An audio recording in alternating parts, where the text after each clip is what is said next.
SCP-003, the biological motherboard. Object Class: Euclid. Special Containment Procedures.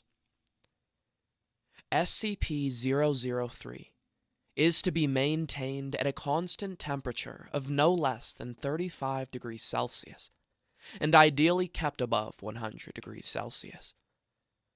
No living multicellular organisms of category IV or higher complexity may be allowed to come into contact with SCP-003. In event of total power failure, if SCP-003-1 begins to increase its mass, assigned personnel must engage in skin contact with SCP-003-1. Ideally, personnel may use their body heat to return SCP-003-1 to above the critical temperature. However, skin contact must be maintained even in the event of SCP-003 reaching activation temperature, lasting at minimum until SCP-003-1 advances fully to its second growth stage. Personnel who enter SCP-003's containment area must first be examined for body parasites of category IV or higher complexity, and sterilized if such organisms are present. All personnel who have come in physical contact with SCP-003-1 are to immediately report for sterilization afterwards. SCP-003-1 must not be removed from SCP-003-2, except in case of emergency procedures detailed above. Any significant change in SCP-003-2's rune activity, including pattern, frequency, or color, should be reported within 3 hours of occurrence. Cessation of rune activity must be reported immediately. SCP-003-2 must be supplied with power via the source designated Generator 003-IX at all times. Description: SCP-003 consists of 2 related components of separate origin, referred to as SCP-003-1 and SCP-003-2. SCP-003-1 appears to be composed of chitin, hair, and nails of unknown biology, arranged in a configuration similar to that of a computer motherboard. Testing reveals SCP-003-1 to predate earliest known circuit boards by a factor of thousands of years. SCP-003-1 is considered sentient, but not actively dangerous, except under certain conditions. SCP-003-1 was found on a stone tablet. SCP-003-2, on which it currently resides. The runes on SCP-003-2 are not part of any known language, and emit pale, flickering light patterns. SCP-003-2 is controlled by a non-biological internal computer, the contents of which are mostly inaccessible without risk of damaging SCP-003-2. SCP-003-2 is capable of controlled emissions of radiation, including heat, light, and anomalous radiation types. SCP-003-2 contains an internal power source of an anomalous nature, which appears to have been losing power since several centuries before discovery. It is considered probable that SCP-003-2 was created for the purpose of containing SCP-003-1. partially interpreted data recovered from SCP-003-2 may refer to a past and or potential future LK-class restructuring event caused by SCP-003-1. SCP-003 was located by Remote Viewing Team SRV-04 Beta. It appears possible that SRV-04 Beta was deliberately contacted by SCP-003-2. Other organizations have also been alerted to SCP-003's existence, possibly by similar means. Despite this activity, SCP-003-2 does not appear to be sentient, based on its lack of reaction to MO3 Gloria analysis and procedures. When SCP-003 drops below the temperature of 35 degrees Celsius, both components react. First, SCP-003-1 enters a growth state characterized by an exponential increase in mass. This growth state consists of two stages. In both stages, SCP-003-1 partially fuels its growth by converting matter around it, starting with any surrounding inorganic material, including atmospheric elements, then non-living organic material, including cells of dead skin, hair, chitin, enamel, keratin, and other biological materials. The first stage is always the same. SCP-003-1 will first increase its mass, then take a form similar to an ophiuroid, or brittle star, of 15 meters in diameter, including what appears to be a central processor of 3 meters in diameter. It will form sensory organs that appear to scan its surrounding environment, and will partially convert the area around it to an unidentified anomalous substance. SCP-003-2 seems immune from conversion.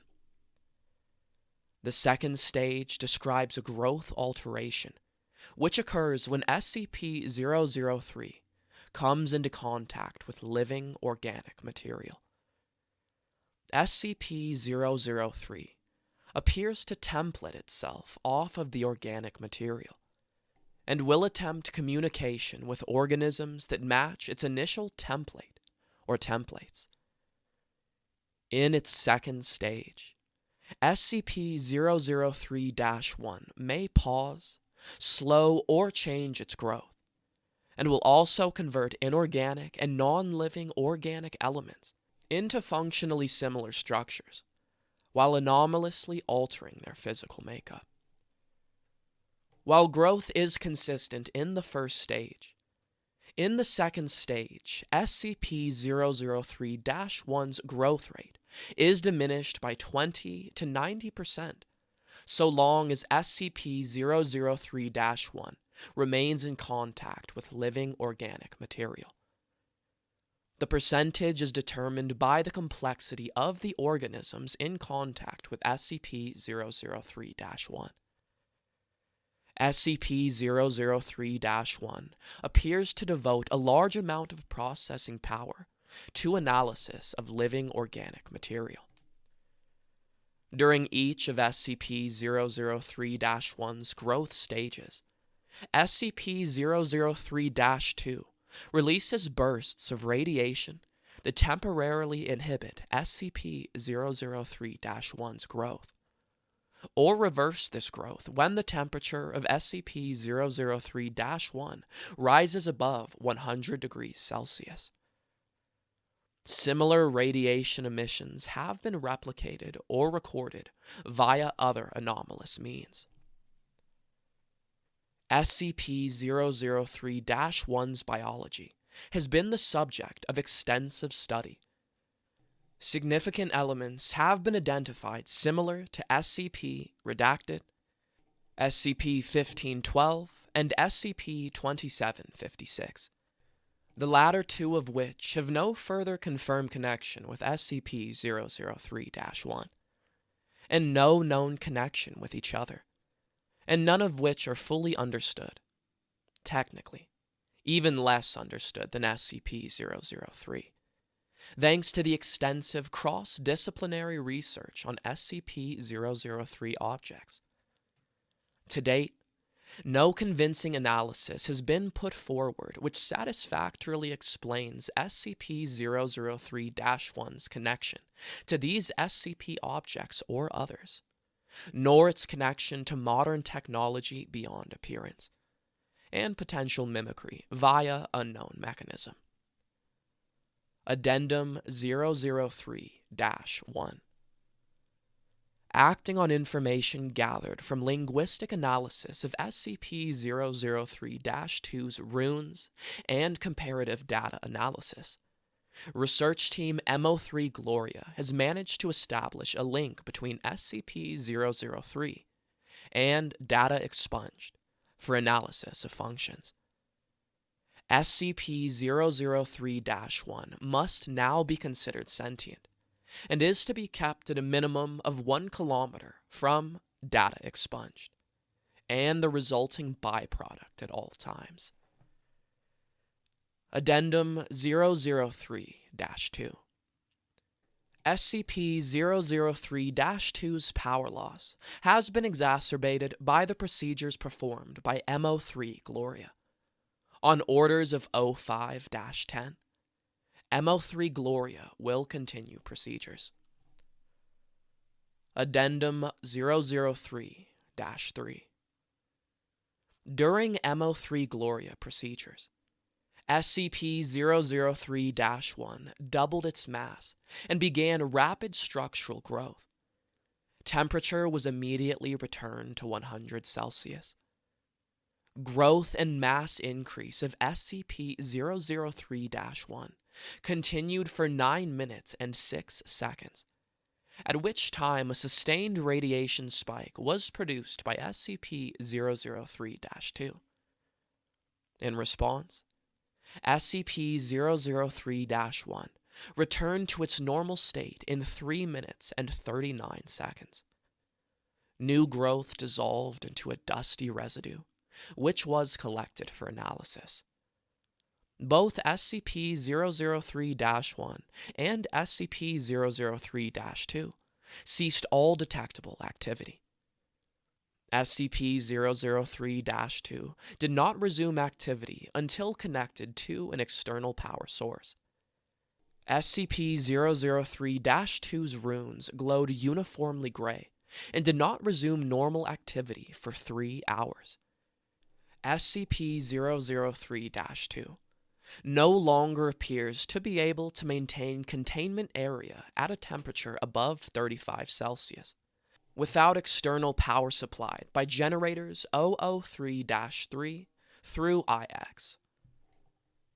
Addendum 003-4. The procedure detailed in Addendum 003-03 was repeated, and SCP-003-1 again entered a growth state. After 10 minutes and 13 seconds, SCP-003-2 once again produced a sustained radiation spike. SCP-003-1's growth stopped for 36 seconds, then resumed at its previous pace. On quadrupling its mass, SCP-003-1 formed a coherent outer shell and body. After appearing to scan its environment and partially converting its environment, SCP-003-1 then breached containment, entering the observation gallery where 9 members of MO3 Gloria were present. On physical contact with team members, SCP-003-1 encompassed them in rapidly grown appendages and stopped growth for 15 minutes. SCP-003-1 then resumed growth and rearranged the component parts of the center of its form to the shape of a 3-meter-tall female humanoid, with peripheral tentacles shifting to extrude primarily from SCP-003-1's newly formed hair and spine. SCP-003-1 then produced rudimentary vocalizations in an apparent initial attempt to communicate with researchers. Data expunged. An unknown individual approached the compromised containment area in company of a full squad of agents. The individual claimed to be acting on orders of O5-10 and attempted communication with SCP-003-1. Data expunged. Following this incident, Agent Jackson of MO3 Gloria successfully restored power to SCP-003-2 and activated backup generators to return the temperature to 100 degrees Celsius. SCP-003-1 returned to its normal state in 21 minutes and 7 seconds, and was successfully recontained without incident. All 9 members of MO3 Gloria affected by SCP-003-1 were afterwards found to be physically unharmed, with no residual effects besides psychological trauma. The converted materials of SCP-003's former containment area did not dissolve and are now under analysis. Addendum 003-5. In light of the previous incident, O5-10 was removed from the O5 Council by joint decision of O5 Redacted, O5 Redacted, and O5 Redacted. MO3 Gloria procedures have been indefinitely suspended. Special Access Program MO3 Gloria required. Transcript of Incident Report A21-B, Cycle 8, for dissemination to O5 Command and Staff. Interviewers, redacted, redacted, and redacted. Present, O5-2, O5-5, O5-7, O5-10, and staff. Interviewed, Dr. Tilda David Moose, MO3 Gloria Lead. Excerpt 35A. She tried to talk to us. We all heard her voice in our heads, in a sort of half-language we couldn't fully understand. Some of the others passed out immediately. I lasted a little longer, but it wasn't because of mental fortitude. It's just that she was trying to tell us different things. She showed Jones a replay of all the memories of everything Jones ever felt anything about, all over the course of a few minutes. She ripped 3 of the researchers apart and put them back together unharmed. She doesn't understand human emotion or pain, or very much about how we experience the world. Yes, I would say the containment procedures are necessary. Listen, she wants to remake the world into a paradise. A paradise filtered through her own alien understanding of paradise. But still, a paradise designed for us, for humanity. She would be happy to make a paradise for any sufficiently complex organism she comes across first. Anything with a complex enough mind to accept her. Say, a dog or a housefly. If she breaches again, we have to be there first. What would it be like? I don't know. She showed us images. Not quite images. I can see them in my head, but they are not pictures. The closest thing I can think of is what you see when you close your eyes suddenly and tightly, but brighter and more complex. The images had metallic sounds associated with them, and sensory details that we don't have the words or concepts to describe. The whole effect felt like words of some kind. I believe she wanted to see what we could understand, so she could understand us. She didn't have time to finish analyzing us. I don't know what would have happened if she had.